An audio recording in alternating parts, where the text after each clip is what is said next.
লখিমপুৰ জিলা কদমত দেওবাৰে জিলাভিত্তিক এখনি সমৰকলা প্ৰতিযোগিতা অনুষ্ঠিত কৰা হয়। ভুৱন সোণোৱালৰ সোঁৱৰণিত আৰবি কিকবক্সিং আৰু MMA একাডেমীৰ উদ্যোগত আয়োজিত সমৰকলা প্ৰতিযোগিতাখনি শুভ উদ্বোধন কৰে লখিমপুৰ সমষ্টিৰ বিধায়ক মানৱ ডেকাই। এই প্ৰতিযোগিতাত জিলাখনৰ বিভিন্ন প্ৰান্তৰ পৰা বহু প্ৰতিযোগী অংশগ্ৰহণ কৰে।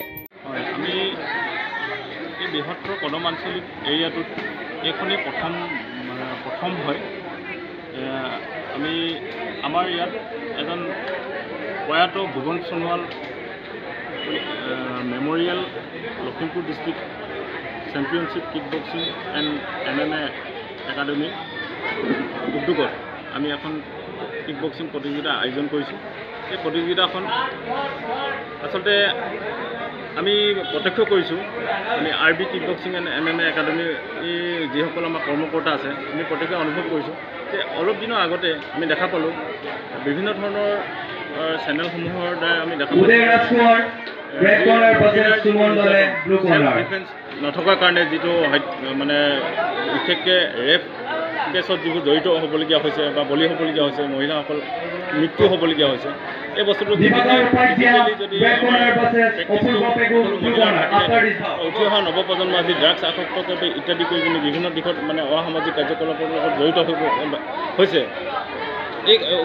এইবোৰ পৰিৱেশ পৰিস্থিতিৰ ওপৰত যদিহে সেইসকল আজি য়ং জেনেৰেশ্যনে যদি প্ৰেক্টিছৰ লগত জড়িত থাকে, অন্ততঃ এইবোৰৰ পৰা মানে ৰোধ কৰা হ'ব। আৰু 2 নম্বৰ কথা হ'ল আমি এটা ৰাস্তা দেখাই দিয়া এটা মনোভাৱে এটা মহৎ এটা উদ্দেশ্যৰে আমি এই কিকবক্সিং খেলখন আমি কদম অঞ্চলত আমি আয়োজন কৰিছোঁ।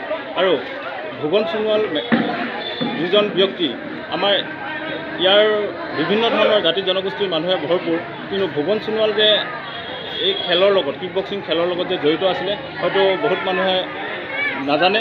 আৰু তেখেতৰ স্মৃতিত আমি এই খেলখন আজি আয়োজন কৰিছোঁ।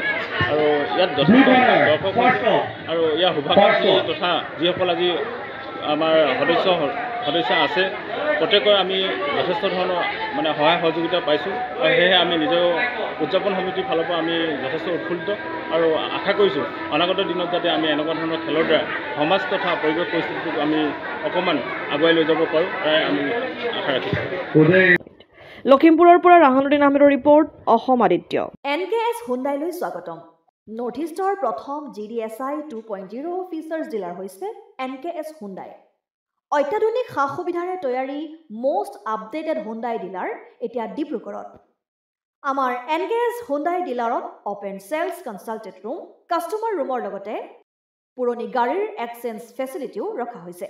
ইয়াত চেলছৰ লগতে ছাৰ্ভিচ ছেক্টৰৰ সুন্দৰ সুবিধা আছে। প্ৰয়োজনীয় সকলো এডভান্স টুলছ, হুইল বেলেন্সিং, এলাইনমেণ্টৰ অত্যাধুনিক machine, post hydraulic lift, fully trained men পাৱাৰৰ লগতে nitrogen gas filling facility, fully automatic car washer ফেচিলিটিও আছে। লগতে NKS হুণ্ডাই ডিলাৰে কাষ্টমাৰসকলৰ সুবিধাৰ্থে মোবাইল ছাৰ্ভিচ ভেনৰো ব্যৱস্থা ৰাখিছে, য'ত হাইড্ৰলিক লিফ্ট, ৱাছিং facility, wheel balancing, tyre pressure check কৰাৰ লগতে বহুখিনি সুবিধাই উপলব্ধ আছে। NKS হুণ্ডাইলৈ আহক আৰু সুবিধাসমূহ গ্ৰহণ কৰক।